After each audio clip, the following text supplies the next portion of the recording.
Como te decía, ya estando ahí en la primera carta de Pedro, vamos a leer del versículo del 3 al 5 de esta ocasión, del 3 al 5, aunque no vamos a llegar mucho más adelante de estos versículos, pero para poder tener el contexto y saber hacia dónde vamos, bueno, vamos a leer estos pasajes. Dice así el versículo 3. Estoy leyendo la Nueva Biblia de las Américas. Dice así: bendito sea el Dios y Padre de nuestro Señor Jesucristo, quien según su gran misericordia nos ha hecho nacer de nuevo a una esperanza viva mediante la resurrección de Jesucristo de entre los muertos, para obtener una herencia incorruptible, inmaculada y que no se marchitará, reservada en los cielos para ustedes. Mediante la fe ustedes son protegidos por el poder de Dios para la salvación que está preparada para ser revelada en el último tiempo. Recuerda, el apóstol Pedro escribe esta carta en momentos difíciles para la iglesia, con temas importantes que debemos conocer. Hemos considerado el preconocimiento de Dios, la elección, a quién fue escrita esta carta, en qué contexto. Y bueno, la semana pasada repasábamos el motivo de esta alabanza de Pedro al Señor en el versículo 3. Bendito sea el Dios y Padre de nuestro Señor Jesucristo, quien según su gran misericordia, ¿no? El Señor ha sido bueno con nosotros, el Señor ha sido misericordioso, Él no nos ha dado conforme a lo que merecemos, ¿no? Recordemos esto, muchas veces le pedimos al Señor que haga justicia, ¿no? Le pedimos al Señor que sea, que aplique justicia en nuestras vidas, o más bien dicho, en las vidas que están alrededor de nosotros, cuando vemos injusticias. Pero ciertamente si nosotros pedimos justicia, ¿no?, del Señor, tenemos que analizar también nuestras vidas y saber que, bueno, si pedimos al Señor justicia, podría empezar con nuestras vidas, y creo que ahí es donde sí tenemos que evaluar qué tanto estamos dispuestos a esto. Digo, finalmente la Biblia dice ahí en el libro de los Salmos que los hijos de Dios, aquellos que le conocen, finalmente aman sus juicios, ¿no? Aman sus juicios. Esto no es necesariamente malo. El que dice la Biblia, el impío huye sin que nadie lo persiga, ¿no? Aún aquel que ha hecho este tipo de injusticias, finalmente es el que teme a la justicia de Dios. Pero el Señor no nos ha dado de acuerdo a nuestra conducta, Dios no nos ha dado de acuerdo a lo que hemos hecho, Dios no nos ha dado de acuerdo a nuestros actos, sino que Él ha mostrado su gran misericordia, dice aquí, su gran amor por nosotros, ¿no? No nos ha dado, repito, lo que merecemos. Entonces podemos exclamar como el apóstol Pedro, ¿no? Bendito, alabado sea, que toda la alabanza sea para nuestro Dios y para nuestro Padre, ¿no? Y Padre de nuestro Señor Jesucristo, ¿no? Él es Dios, pero también lo hace personal. Él es el Padre de nuestro Señor Jesucristo, que ha mostrado su misericordia. Y sigue diciendo el texto: nos ha hecho nacer de nuevo a una esperanza viva mediante la resurrección de Jesucristo de entre los muertos. ¿Qué ha hecho el Señor? Ya mencionamos la elección, de acuerdo a su preconocimiento, nos tomó para Él, nos dio una identidad en Él como hijos, como escogidos del Señor. Pero aquí dice que según su gran misericordia nos ha hecho nacer de nuevo a una esperanza viva. Nos hizo nacer de nuevo. Era importante no solo que en nuestras vidas fuera un pequeño cambio, no solamente era eso. No solamente necesitamos replantear ciertas cosas, sino debemos tener claro que nosotros lo que necesitamos al venir al Señor, habiendo vivido antes una vida alejada de Él, ¿no? Siendo un pueblo que no era pueblo, un pueblo lejano al Señor, pero ahora que venimos a Él, repito, no necesitamos un cambio ligero. A veces nos creemos buenos, ¿no? Yo soy bueno, nada más me falta tal cosa, ¿no? Yo soy bueno, nada más tengo que transformar ciertas cosas, ¿no? La Biblia dice que no hay quien haga lo bueno, no hay quien busque a Dios. ¿Qué es lo que necesitamos nosotros? Nacer de nuevo, ser regenerados, ser otros, ¿no? No los que veníamos siendo, sino hacer un milagro, ¿no? Esta expresión nos ha hecho nacer de nuevo. Si me ayudas, tiene ahí por ahí un vicio, Jaime, por favor. Muchas gracias. Dice, nos ha hecho nacer de nuevo a una esperanza viva, ¿no? En la versión 60, Reina Valera 60, dice, nos hizo renacer a una esperanza viva. Nos hizo renacer. La Nueva Traducción Viviente dice así: es por su gran misericordia que hemos nacido de nuevo, ¿no? Aunque la redacción en la Reina Valera 60 dice renacer, ¿no? Para una esperanza viva, ¿no? Las otras versiones, por eso era importante comparar, hablan de un nuevo nacimiento. Aunque la redacción en la Reina Valera 60 es diferente a la expresión nacer de nuevo, pero finalmente de lo que Pedro está hablando es del nuevo nacimiento que hemos conocido nosotros, del cual hoy vamos a hablar un poco, ¿no? Es diferente esta redacción, pero finalmente es el mismo término o a lo mismo a lo que se refiere el Señor Jesús en Juan 3. Abre tu Biblia, por favor, en Juan 3. Y la idea de Pedro es esta, que cuando una persona se salva, se convierte en una nueva criatura, una nueva creación, ¿no? Como decíamos, no es que tengamos que cambiar tantito nuestra vida, más bien tenemos que ser transformados, regenerados. Vamos a hablar más adelante en este sentido. Juan 3, justamente está el Señor hablando con Nicodemo, este fariseo que viene a Jesús en la noche, ¿no? Pareciendo que no quisiera que nada lo viera, ¿no? Y dice el versículo 3, a este cuestionamiento de Nicodemo: respondió Jesús y le dijo, de cierto te digo, que el que no naciere de nuevo no puede ver el reino de Dios.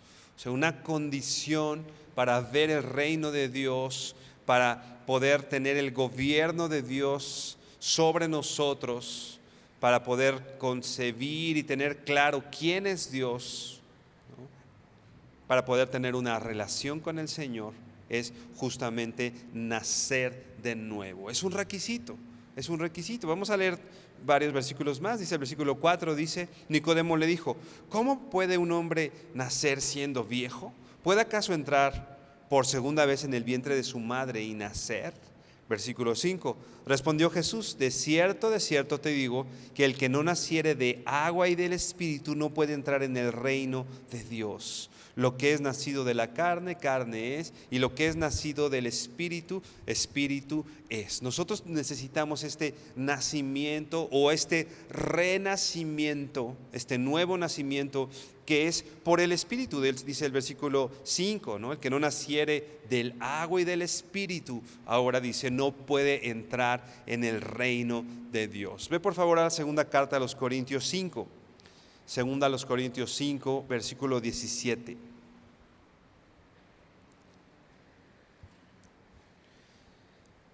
Segunda a los Corintios 5, 17 dice así: de modo que si alguno está en Cristo, nueva criatura es. Las cosas viejas pasaron, ahora han sido hechas nuevas. Alguien que viene al Señor, dice la Biblia, que es una nueva criatura, una nueva generación, ha sido regenerado, ¿no?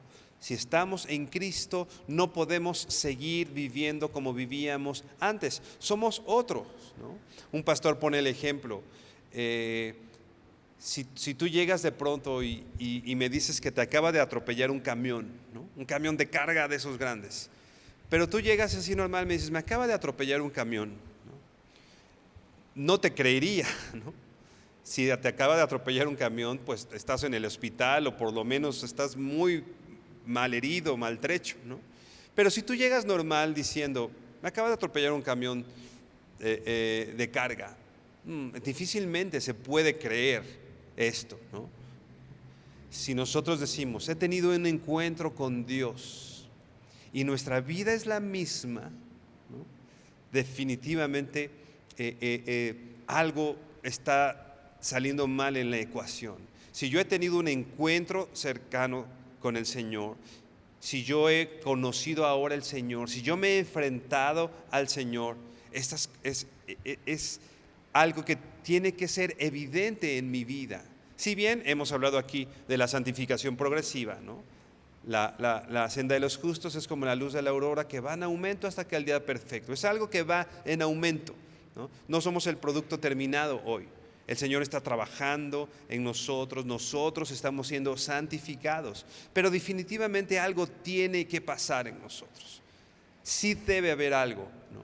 Somos nuevas criaturas. Las cosas viejas pasaron, he aquí todas, ¿no?, han sido hechas nuevas. Debemos observar en nuestra vida, ¿no?, qué es lo que ha hecho el Señor. ¿Es evidente este cambio? ¿Es evidente este encuentro con el Señor? ¿No? ¿O mi vida sigue siendo la misma? ¿No? O incluso mi vida es la misma. A lo mejor yo tengo mucho tiempo de cristiano, mucho tiempo conociendo al Señor, ¿no? Pero si mi vida es la misma que hace un año, que hace 2 años, que hace 5 años, si bien mi vida hoy no es perfecta en el sentido de que no me equivoco, pero definitivamente debe haber un cambio evidente en mi vida del tiempo que he pasado con Cristo, con el Señor, ¿no? Recuerda el apóstol Pedro, ¿no?, cuando está en esta reunión de sirvientes, ¿no?, donde está a punto de ser crucificado el Señor, y que en la negación de Pedro, ¿no?, y que le dicen, tú estabas con él, ¿no?, tú eres uno de ellos, y él dice, no, yo no soy uno de ellos, y lo niega, ¿no? Incluso hasta dice groserías, dice ahí, ¿no?, que empieza a decir palabras no convenientes, ¿no? Pero la gente, con todo y el esfuerzo de Pedro, le decían, tú has estado con él, es evidente, incluso tu forma de hablar te delata, ¿no? Incluso tu forma, imagínate, Pedro se estaba esforzando por hablar de manera de no ser delatado, ¿no? Pero con todo y que Pedro se esforzó, le cayeron en la mentira. Tú has estado con el Señor. ¿Qué tan fácil sería que a nosotros nos delate, por ejemplo, nuestra forma de hablar, que hemos pasado tiempo con el Señor? ¿Qué tan evidente sería esto en nuestras vidas? Que la gente nos diga, tú eres cristiano. Esperemos que no pase, pero alguien tratando de decir, no, espérate, no. Y que alguien pueda decir, no, es evidente que eres cristiano. Es evidente con quién has estado, ¿no? Muchas veces criticamos a Pedro, ¿no?, por negar a Jesús. Y bien, si bien es una conducta no conveniente, es algo malo en Pedro, ¿no? Pero creo que muchos de los que estamos aquí nos gustaría o quisiéramos ser delatados por nuestras acciones, ¿no?, del tiempo que hemos pasado con nuestro Señor. Incluso aunque nos esforcemos, que nos sea evidente, ¿no? Yo recuerdo, y lo he contado un par de ocasiones, no para vanagloria, Dios sabe que no es así, porque esto que me pasó una vez, creo que me debe pasar, y a todos nosotros nos debe pasar todo el tiempo. Una vez estaba en el centro parado esperando a alguien. Yo trabajaba en el centro de la ciudad, y de repente veo que alguien se me queda viendo. De primera instancia me dio un poquito de temor, y veo que y empieza a caminar hacia mí, ¿no? Gracias a Dios estaba en un buen día, entonces quizá en otro momento hubiera reaccionado, tal vez, no sé, ¿por qué me ves?, o algo así. No dije nada, de pronto se me acerca y se me queda viendo lo digo porque era muy evidente que me estaba observando, y yo algo incómodo, ¿no? Pero no dije nada, gracias a Dios. Y me dice: tú eres cristiano, ¿verdad? Y yo así, sí. Pero yo estaba parado esperando a alguien, no estaba ni hablando, no estaba predicando. Y yo, sí, soy cristiano. Y me dice: se te ve. Y se voltea y se va. O sea, de algunos metros me vio y se me acercó. Repito que no lo digo por vanagloria, porque es la única vez que me ha pasado, y creo que esto me debiera haber pasado a mí y a todos nosotros muchas veces, que la gente reconociera en nosotros, aún de lejos, que hemos andado con el Señor, ¿no?, que hemos sido regenerados, que no somos los mismos, ¿no?, que somos diferentes. Un amigo cuando él recibió del Señor y fue confrontado y fue renacido, ¿no?, llega con su grupo de amigos ahí en la colonia donde se juntaban, no necesariamente a hacer cosas convenientes, pero él llegó con ellos, y desde que lo vieron, ¿qué tienes?, ¿no? Traes una sonrisa muy extraña en tu rostro, ¿qué está pasando en ti?, ¿no? Y él dice: soy cristiano, ¿no? Sus amigos con la cerveza en una mano, ¿no?, le dicen: pues ya te lavaron el cerebro, ¿no? Y mi amigo contesta: sí, y la falta que me hacía que me lavaran el cerebro. Hemos sido lavados por el agua de la palabra del Señor, y eso tiene que ser evidente en nuestras vidas. Este nuevo nacimiento se debe notar, ¿no? La naturaleza pecaminosa de la humanidad necesita ser cambiada, y esto no es algo espontáneo del ser humano, o que el ser humano pueda hacer. Finalmente, esto es una obra de Dios en nosotros. No es una obra que yo de pronto me esfuerce por cambiar mi naturaleza. No puedo hacerlo. Yo no puedo hacerlo, tú no puedes hacerlo. Finalmente es por medio del Espíritu Santo que se puede transformar el corazón humano. Necesitamos un milagro de parte de Dios en nuestras vidas para tener un nuevo nacimiento, para poder decir que somos renacidos, que hemos sido regenerados por el Señor. Dice John MacArthur, te voy a leer una cita que él dice: a fin que los pecadores reciban una herencia eterna de parte de Dios, deben experimentar el medio divino de transformación. Repito, a fin de que los pecadores reciban una herencia eterna de parte de Dios. Si yo quiero recibir la herencia que el Señor tiene para mí, dice aquí, debes experimentar el medio divino de transformación. ¿Cuál es este medio divino de transformación? El nuevo nacimiento. Y lo vamos a estar viendo. Dice aquí en Pedro que tenemos una herencia en el Señor. Para que yo pueda recibir esa herencia, antes necesito cumplir una condición. Bueno, digo necesito cumplir, pero finalmente Dios tiene que hacer una obra en nosotros. Esto no es de nosotros, ¿no? Esto es el nuevo nacimiento. Pedro afirma esta verdad, sigue diciendo John MacArthur, en esta última parte del versículo 3, ¿no?, cuando declara que Dios nos hizo renacer a los creyentes. ¿De qué está hablando Pedro entonces? Del nuevo nacimiento. No necesitamos ser más buenos, no necesitamos dejar de equivocarnos en ciertas cosas, no necesitamos, como dicen por ahí, ser la mejor versión de mí mismo, ¿no? Una expresión que está muy de moda, y tienes que ser la mejor versión de ti mismo, ¿no? Incluso hasta en cristianos he escuchado esta versión. Vamos a esforzarnos para ser sacar lo mejor de mí y ser la mejor versión de mí mismo. No necesitamos eso, necesitamos ser otros, necesitamos que nuestra mente sea transformada, ¿no? Imagínate esta mente que ha sido influenciada por ideas, por cosas que hemos visto, por nuestra historia tal vez de vida difícil, etcétera, por tantas situaciones. Eso tiene que ser transformado, y repito, esto solo lo hace el Señor. Necesitamos un nuevo comienzo, necesitamos comenzar de nuevo, y es algo, repito, que no podemos esforzarnos ni generar nosotros mismos. La palabra nuevo nacimiento o regeneración es una palabra compuesta que es la palabra regenerar, ¿no? Esta palabra ¿no?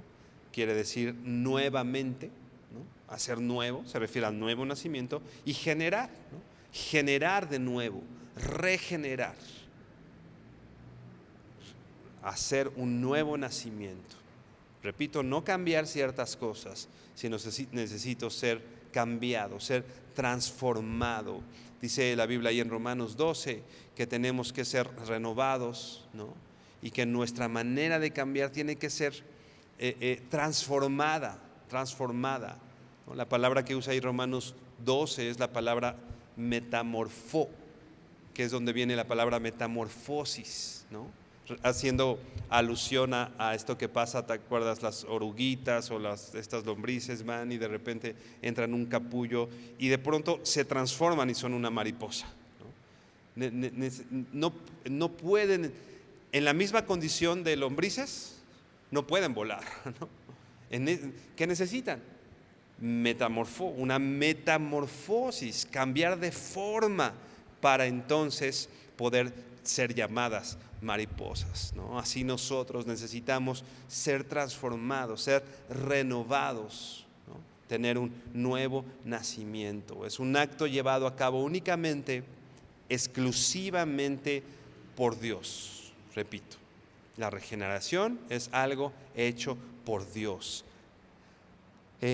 A través o de una manera milagrosa, de una manera soberana dada por el Señor, Dios da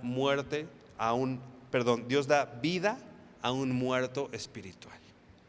Nosotros estábamos muertos, y nosotros así muertos como estábamos no podíamos pedir ayuda, ¿no? Un muerto no dice quiero revivir, ¿no? Un muerto no tiene voluntad, ¿no? Necesitábamos la obra milagrosa del Señor, milagrosa de Dios, ¿no? Para que un muerto espiritual tenga ahora vida, ¿no? Esta acción que es soberana, esta acción que es milagrosa, trae como consecuencia un cambio radical en nuestra manera de pensar, en nuestro corazón, en nuestras emociones, en nuestra voluntad. Y ahora todas estas cosas son movidas hacia Dios, ¿no? Dios se convierte en nuestra prioridad. Para un hijo de Dios, Dios no es un accesorio. A veces pensamos que Dios es como un accesorio, es quien me ayuda, ¿no? Es algo a quien en las noches de pronto llego y oro una oración mecánica, ¿no? Casi como si fuera un amuleto, ¿no?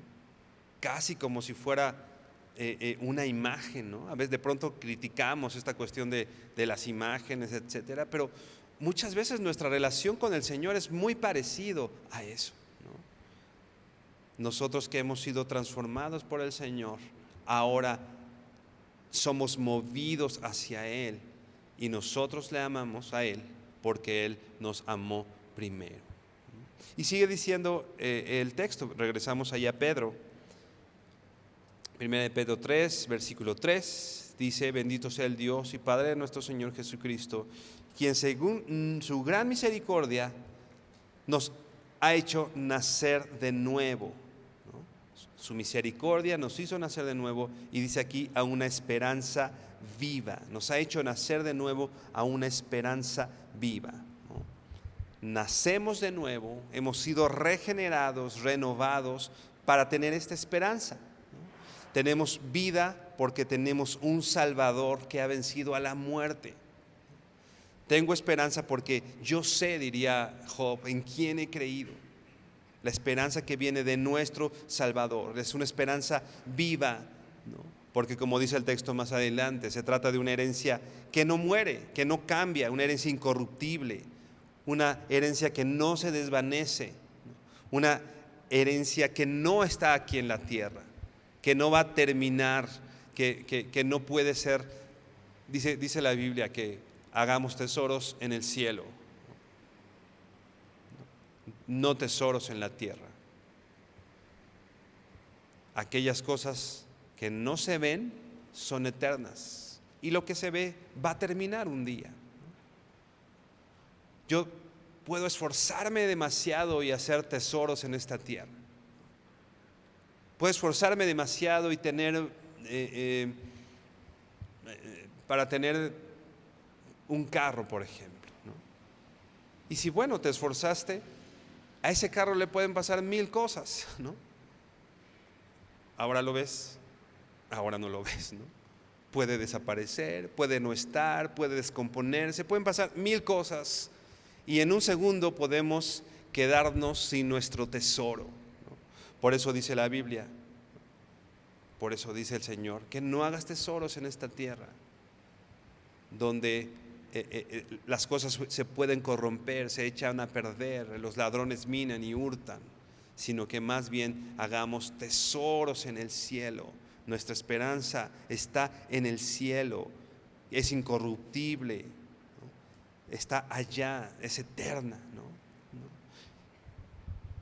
Hay un contraste importante entre el significado de las herencias o de los recursos en esta tierra y esta herencia que tenemos en el Señor, repito, que es eterna, que no va a terminar. Spurgeon decía, te voy a leer ahora una cita de Spurgeon, decía: también se llama esperanza viva porque es imperecedera, no va a perecer, no se va a echar a perder esta esperanza, ¿no?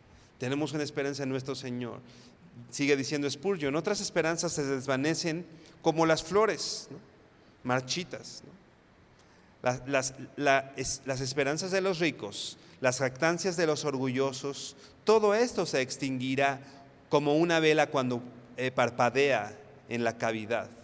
La esperanza del mayor monarca, la esperanza del mayor rey, ha sido aplastada entre nuestros ojos, estableciendo el estándar de victoria demasiado pronto, y lo ha arrastrado en el fango.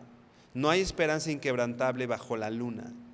En esta tierra no hay una esperanza que podamos fincar, repito, en esta tierra, ¿no?, que no pueda cambiar, ¿no? Se pueden quebrantar. Sigue diciendo Spurgeon: la única esperanza imperecedera es la que sube por encima de las estrellas y se fija en el trono de Dios, en la persona de Jesucristo. Él es nuestra esperanza, Él es nuestra herencia, Él es mi porción, dice el salmista, ¿no? Mi porción es el Señor, mi esperanza es el Señor, Jesucristo es mi esperanza. Lo voy a ver un día y voy a disfrutar de su presencia. Dice Juan que nuestro cuerpo va a ser transformado y seremos semejantes a Él porque le veremos tal cual Él es. Esa es nuestra esperanza. Nuestra esperanza no está en esta tierra. Nuestra esperanza es eterna, no se marchita, no se quebranta, no se rompe, no tiene fecha de caducidad. Nuestro Señor es esa esperanza. Hagamos tesoros en el cielo, que es lo único que va a hacer que incluso lo que vivimos en esta tierra valga la pena. podemos vivir, decíamos, en esta tierra, y cualquier cosa por la que me esfuerzo hoy, mañana podría no estar. Hagamos mejor tesoros en el cielo, que nuestro tesoro sea nuestro Señor. Y puedes tener la seguridad que si tú eres un hijo de Dios, vas a recibir esa herencia sí o sí. Esa es nuestra esperanza viva. Esa es nuestra esperanza viva. Lo vamos a ver. Vamos a estar con Él. Vamos a disfrutar de su presencia. Ve por favor a Romanos 5. Vamos a leer versículos 1 y 2 en la Reina Valera 60, en la que la mayoría de los que estamos aquí tenemos. Romanos 5, 1 y 2 dice: justificados pues por la fe, tenemos paz para con Dios por medio de nuestro Señor Jesucristo, por quien también tenemos entrada por la fe a esta gracia, en la cual estamos firmes y nos gloriamos en la esperanza de la gloria de Dios. Somos llamados justos, dice el texto, ¿no?, a través de la fe, y ahora en este momento tengo paz para con Dios, dice aquí, por medio de mi Señor Jesucristo. Y a través de Él, dice el versículo 2, tenemos entrada por la fe también a esta gracia en la cual estamos firmes y nos gloriamos, ¿no? ¿Cuál es nuestra gloria? La esperanza de la gloria de Dios. Te voy a leer la Nueva Traducción Viviente, el mismo texto, para que veas un poco el contraste de cómo lo traduce. Solamente dice versículo 2, Romanos 5, 2, NTV dice: debido a nuestra fe, Cristo nos hizo entrar en este lugar de privilegio inmerecido en el cual ahora permanecemos y esperamos con confianza y alegría participar de la gloria de Dios. Esperamos con confianza y alegría participar de la gloria de Dios. Es importante, o por eso quiero leerte esta versión, porque es una espera. Sí es una espera, pero no es una espera impaciente. No es una espera de, oh, ya me urge, ¿no? Ya no quiero, ¿no? De esas esperas que duelen, de esas esperas dolorosas. Dice aquí, esperamos con confianza y alegría, ¿no? Esperamos con confianza y alegría participar de la gloria de Dios. Esta esperanza no es ciega, no es una esperanza puesta en el aire, no es una esperanza que no tenga sustento, es una esperanza de lo que sí o sí va a pasar, ¿no?, que es, dice aquí esta versión, participar de la gloria de Dios. Un pastor ponía el ejemplo de cuando yo estoy esperando un camión, por ejemplo, ¿no? O estás ahí en el metro esperando, estás allí en el vagón porque tienes la esperanza de que va a llegar, ¿no?, y que va a pasar. No estás ahí, pues, o sea, no me quedo aquí en este lugar esperando que aquí pase el camión, no va a pasar.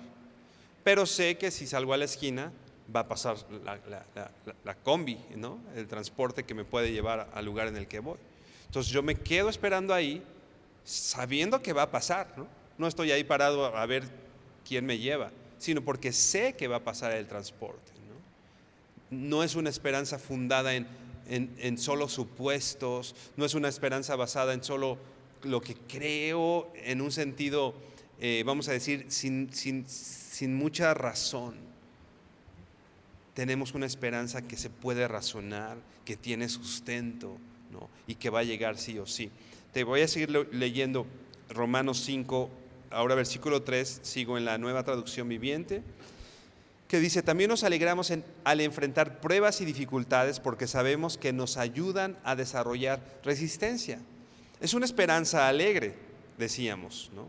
Es una esperanza con confianza, pero eso no nos exime de enfrentar pruebas y dificultades, dice el versículo 3, ¿no? Porque esas pruebas y dificultades también las vivimos en esperanza. Dice aquí, porque sabemos que nos ayudan a desarrollar resistencia. Dice también Romanos que a los que aman a Dios todas las cosas les ayudan para su bien. Todas las cosas Dios las ha dispuesto. Así que si yo enfrento pruebas, recuerda el tiempo que estaba viviendo Pedro cuando escribió la carta, ¿no? Momentos de dificultad, momentos difíciles. Y ahora el apóstol Pablo está diciendo lo mismo en Romanos 5. También nos alegramos al enfrentar pruebas. ¿Por qué? Porque no lo hacemos como aquellos que no tienen esperanza. Me alegro al enfrentar pruebas y dificultades. ¿Por qué? ¿Por qué me alegra tener pruebas? ¿Por la prueba en sí? No. Me alegra por la esperanza que tengo, no por la prueba. No me alegra necesariamente la enfermedad o ciertas dificultades en la familia, en la casa, etcétera. Estas dificultades. ¿Por qué me alegro en medio de eso? Porque sé que me ayudan a desarrollar resistencia. Y vamos a ver de qué se trata esa resistencia. Versículo 4. Y la resistencia desarrolla firmeza de carácter. ¿Estás atravesando pruebas? ¿Estás atravesando, como aquí dice, dificultades? Pues tienes que saber que son los medios que Dios usa para desarrollar algo en ti. Dice aquí, para desarrollar resistencia. Y la resistencia desarrolla firmeza de carácter, dice la Nueva Traducción Viviente. Firmeza de carácter. Es importante que sepamos esto. Dios no quiere dejarnos en la condición en la que hemos venido a Él. Dios quiere hacernos crecer. Dios quiere que nuestra vida, como hemos visto, sea transformada, que no sea la misma. Y entonces nos provee de pruebas y dificultades. Es una provisión de Dios, ¿te das cuenta? En la que yo me alegro, repito, no en sí por la prueba, sino porque sé que viene de parte del Señor para desarrollar resistencia y firmeza en mi carácter. Sigue diciendo, y la resistencia desarrolla firmeza de carácter, y el carácter fortalece nuestra esperanza segura de salvación. O sea, las pruebas finalmente fortalecen nuestra esperanza. ¿Cómo el Señor fortalece tu esperanza? De acuerdo a Romanos 5, a través de la prueba, a través de la prueba, a través de las dificultades. Tú eres más fuerte hoy, tú eres más fuerte hoy que antes que habías vivido las pruebas que has vivido hasta hoy. Tú no serías la misma persona en el Señor si no hubieras vivido las pruebas que has vivido hasta hoy. Y piensa en esto, el Señor ha permitido que vivas esas dificultades para traerte hasta este momento y que podamos decir, hasta aquí me ayudó el Señor, hasta aquí el Señor ha estado conmigo, sí he vivido esto. Hay quien vive estas cosas sin esperanza, y la enfermedad, la muerte de un ser querido, la pérdida del trabajo producen tristeza y amargura, y no va a pasar de eso. Van a generar amargura y va a seguir creciendo como una bola de nieve. Pero para los hijos de Dios, las pruebas nos dan, dice aquí, firmeza en nuestro carácter, y esa firmeza de carácter fortalece nuestra esperanza.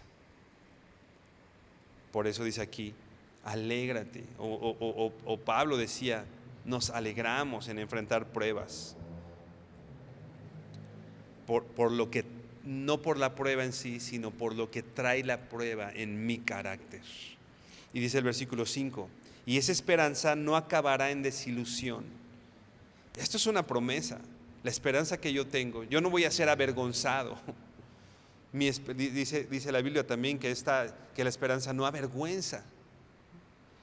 porque esta esperanza no va a acabar en desilusión, pues sabemos, sigue diciendo en la Nueva Traducción Viviente, pues sabemos con cuánta ternura nos ama Dios, porque nos ha dado el Espíritu Santo para llenar nuestro corazón con su amor. Si yo confío en el amor de Dios para mí, sé que esa esperanza no me va a avergonzar, ¿no? Dice ahí la Reina Valera. Y la esperanza no avergüenza, ¿no? Porque el amor de Dios ha sido derramado en nuestros corazones por el Espíritu Santo que nos fue dado. Tenemos esperanza, hermano. Nuestra esperanza no está basada en las condiciones en las que estamos viviendo. Nuestra esperanza no está basada en ya perdí esto, ya perdí aquello, estoy en dificultades. Mi esperanza está en la herencia que tengo inmarcesible, que no se marchita, que no termina, que no caduca, ¿no? Esta esperanza, esta palabra esperanza, esperanza viva, es una palabra que viene del griego elpis con P, que quiere decir expectativa del bien, expectativa del bien. Y lo que leíamos aquí en Romanos 5, ¿no? Dice Romanos 5:2 en la Nueva Traducción Viviente: esperamos con confianza y alegría participar de la gloria de Dios. Esta palabra esperanza viva quiere decir, o se podría traducir, expectativa alegre y segura de la salvación eterna. Expectativa alegre. ¿Cómo te pones cuando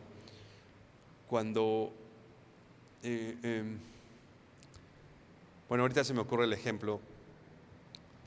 A veces cuando venimos los miércoles, un par de veces, les he llevado a mis hijas marquesitas de las que hay acá afuera. ¿Nos han probado? No muy seguido, pero de pronto les hablo, o ellas me dicen: papá, ¿traes marquesitas? Y durante todo el camino me están hablando, ¿no? Y cuando llego yo las traigo así medio escondidas, ¿no? Y así la sonrisa, ¿no? Esa alegría impaciente, ¿no? Alegría, ¿no? Mi papá viene con marquesitas, ¿no? Y les gustan y las disfrutan. Nuestra esperanza está: papá viene, lo voy a ver y trae mi herencia, y él mismo es mi herencia, ¿no? Así nuestra esperanza, por eso es esto, una expectativa alegre y segura de la salvación eterna. El diccionario Vine lo traduce así, dice: la feliz anticipación del bien. La feliz anticipación del bien. Por eso la paz que sobrepasa todo entendimiento, ¿no? Por eso las cosas que la gente ve como tragedias, a nosotros nos dan esperanza, ¿no? ¿Por qué estamos alegres aún en medio del dolor? Porque tenemos esperanza. Porque estamos alegres aún en medio de la crisis, en medio de la guerra. ¿Por qué estar alegres en medio de, bueno, ya está terminando todo esto, o no sabemos, parece que está terminando esta cuestión de la pandemia? ¿Por qué estamos alegres? Porque tenemos esperanza. Y es una esperanza alegre, ¿no? No es una espera así impaciente de: oh, yo no puedo más, mi Señor viene. Yo sé, decía Job, yo sé que mi Redentor vive y se levantará. Es una esperanza alegre,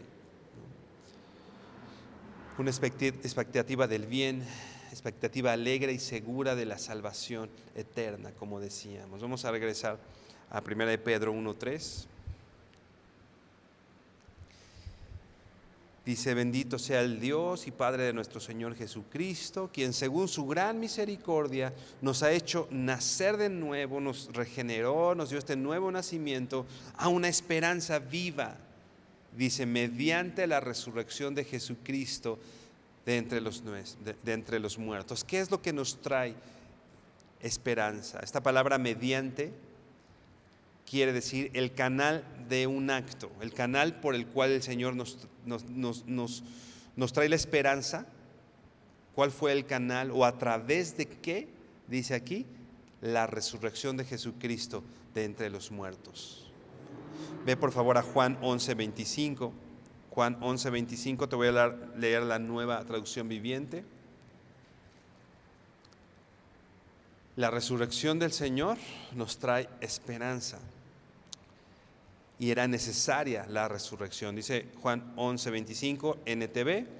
Jesús le dijo: yo soy la resurrección y la vida.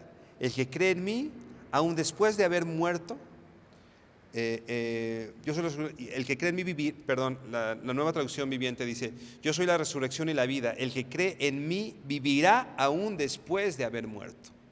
Vivirá aún después de haber muerto. Todo el que vive en mí y cree en mí jamás morirá. Él es la resurrección. Él es la resurrección y la vida.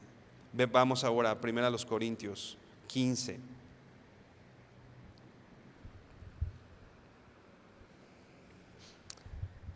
El que el Señor haya resucitado de los muertos ha traído consecuencias alegres, esperanzadoras y vitales para nosotros. 1 Corintios 15:12 dice así: pero díganme lo siguiente, la NTV, pero díganme lo siguiente: dado que nosotros predicamos que Cristo se levantó de los muertos, ¿por qué algunos de ustedes dicen que no habrá resurrección de los muertos? ¿Qué está diciendo aquí el apóstol Pablo? Si creemos que Cristo resucitó, no podemos decir que tampoco que nosotros no vamos a resucitar. Nosotros vamos a resucitar, dice aquí, versículo 13. Pues si no hay resurrección de los muertos, entonces Cristo tampoco ha resucitado. Versículo 14. Y si Cristo no ha resucitado, entonces toda nuestra predicación es inútil. Y la fe de ustedes también es inútil, ¿no? Estábamos diciendo, esa confianza, esa esperanza, ¿no?, de que yo sé que va a pasar, ¿no? Mi espera en la esquina no es inútil porque sé que va a pasar el transporte, ¿no? Tiene un fruto, ¿no? Pero si Cristo no resucitó, entonces nuestra esperanza y nuestra predicación, dice aquí, es inútil, no tiene sentido, ¿no? Versículo 15. Y nosotros los apóstoles estaríamos todos mintiendo acerca de Dios, porque hemos dicho que Dios levantó a Cristo de la tumba. Así que no puede ser cierto si no hay resurrección de los muertos. Versículo 16. Y si no hay resurrección de los muertos, entonces Cristo no ha resucitado. Y si Cristo no ha resucitado, entonces la fe de ustedes es inútil y todavía son culpables de sus pecados. El apóstol Pablo le está diciendo a los corintios, ¿no?, va a haber resurrección de los muertos. ¿Por qué? Porque Cristo resucitó. Si no hay resurrección de los muertos, entonces Cristo no habría resucitado. Entonces todo esto es inútil, ¿no? Entonces, ¿qué hacemos aquí? Vamos a saltarnos hasta el versículo 20, de ahí del mismo pasaje. Dice: lo cierto es que Cristo sí resucitó de los muertos. Lo cierto es que Cristo sí resucitó de los muertos. Él es el primer fruto de una gran cosecha, el primero de todos los que murieron. Este versículo dice en la Reina Valera que tienen aquí en la pantalla: más ahora Cristo ha resucitado de los muertos. Ten por seguro que el Señor resucitó. Primicias de los que durmieron es hecho. O sea, dice la Nueva Traducción, por eso te leo esta. Dice: Él es el primer fruto de una gran cosecha. Él es el primero. El Señor resucitó, pero es el primero. Va a haber más, ¿no? Versículo 54, ahí mismo, del mismo pasaje, dice así: entonces, cuando nuestros cuerpos mortales hayan sido transformados en cuerpos que nunca morirán, se cumplirá la siguiente escritura: la muerte es devorada en victoria. La resurrección nos queda claro esto, ¿no? Dice la Reina Valera, ¿no? Y cuando esto incorruptible se haya vestido de incorrupción y esto mortal se haya vestido de inmortalidad, entonces se Cumplirá la palabra que está escrita: sorbida es la muerte en victoria, ¿no? ¿Dónde está la muerte? ¿Dónde está la muerte? El Señor resucitó. Nuestro cuerpo, este cuerpo mortal, ¿no?, va a ser transformado, va a ser otro, ¿no? La muerte es devorada en victoria. Versículo 55: oh muerte, ¿dónde está tu victoria? Oh muerte, ¿dónde está tu aguijón? Pues el pecado es el aguijón que termina en la muerte, y la ley le da al pecado su poder. Versículo 57: pero gracias a Dios, Él nos da la victoria sobre el pecado y la muerte por medio de nuestro Señor Jesucristo. Buenas noticias, hermano. El Señor resucitó. El Señor resucitó y tenemos esperanza. Tenemos esperanza. Nuestra fe no es vana. No estamos aquí un miércoles a las casi 8 de la noche en vano. No es en vano que hayas vivido situaciones difíciles en tu casa. No es en vano que hayas padecido y sufrido y con esto moldeado tu carácter. No es en vano, no es en vano. ¿Por qué? Porque el Señor resucitó. Porque así como Él resucitó, nuestro cuerpo va a ser transformado y lo veremos y tendremos nuestra herencia, ¿no? Versículo 58. Ya que tenemos esta esperanza, ya que tenemos esto, dice: así que, hermanos míos, amados, estén firmes y constantes, creciendo en la obra del Señor, siempre sabiendo que nuestro trabajo en el Señor no es en vano. No es en vano. Te quiero leer la Nueva Traducción Viviente, que es la que traigo aquí, que dice: por lo tanto, mis amados hermanos, permanezcan fuertes y constantes. Cuando tengas dificultades, ¿qué tienes que hacer? Perseverar. Permanecer fieles y constantes, fuertes y constantes. Trabajen siempre para el Señor con entusiasmo, porque ustedes saben que nada de lo que hacen para el Señor es inútil. Nada de lo que haces por el Señor es inútil. ¿Por qué? Porque tenemos esperanza. Otra vez, 1 Pedro 1:3. Bendito sea el Dios y Padre de nuestro Señor Jesucristo, quien según su gran misericordia nos ha hecho nacer de nuevo a una esperanza viva mediante la resurrección de Jesucristo de los muertos. Hermano, disfruta la nueva vida que el Señor te ha dado. Disfruta la vida eterna, ¿no? Disfrútala en esperanza, ¿no? No esa paz como el mundo la da, sino la paz que nos da el conocer a nuestro Señor, el saber que lo veremos un día, el que hoy tenemos una vida diferente, una vida en el Señor, no que nosotros hayamos producido o provocado, sino finalmente, como veíamos, gracias a la voluntad y a la soberanía de Dios, hoy nosotros tenemos una vida regenerada. Esperanza basada en la resurrección de nuestro Señor Jesucristo. Inclina por favor tu rostro y vamos a orar. Señor, eres rico en misericordia, Señor. ¿Quién eres? ¿Quiénes somos nosotros para que tengas memoria de nosotros, para que te acuerdes de nosotros, Dios? Bendito sea, Señor, que toda la alabanza sea para ti, Dios. Porque así como estábamos muertos, tú nos diste vida, nos regeneraste, nos hiciste nuevas criaturas. Aquellas cosas que vivíamos antes, Señor, dice tu palabra, que pasaron y que todas son hechas nuevas, Señor. Gracias, Señor, porque con ese nuevo nacimiento, Señor, al hacernos renacer,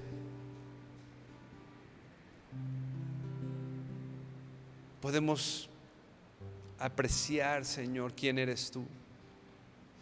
Podemos apreciar y tener claro y estar firmes y ciertos que tu Señor nos has amado con amor eterno. Nos amaste antes de la fundación del mundo, Señor. Nos amas hoy Y un día, Señor, te vamos a ver. Pero mientras tanto aquí, Señor, dice tu palabra que nos has dejado a tu Espíritu, que son las arras, es la garantía, Dios, de la esperanza que tenemos en ti, Padre. Gracias porque has sido bueno, Dios.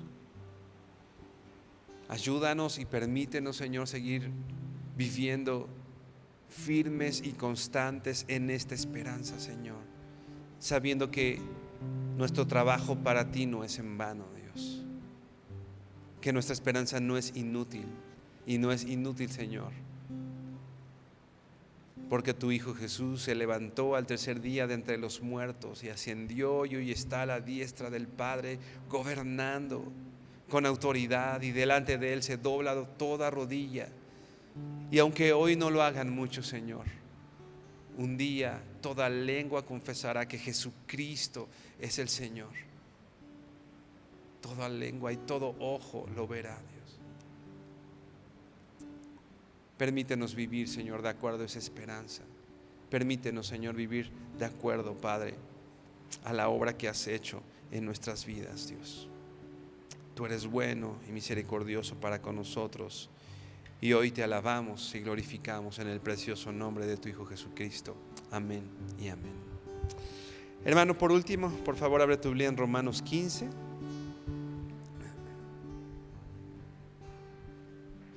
Tenemos nuestro tiempo el devocional de las ofrendas.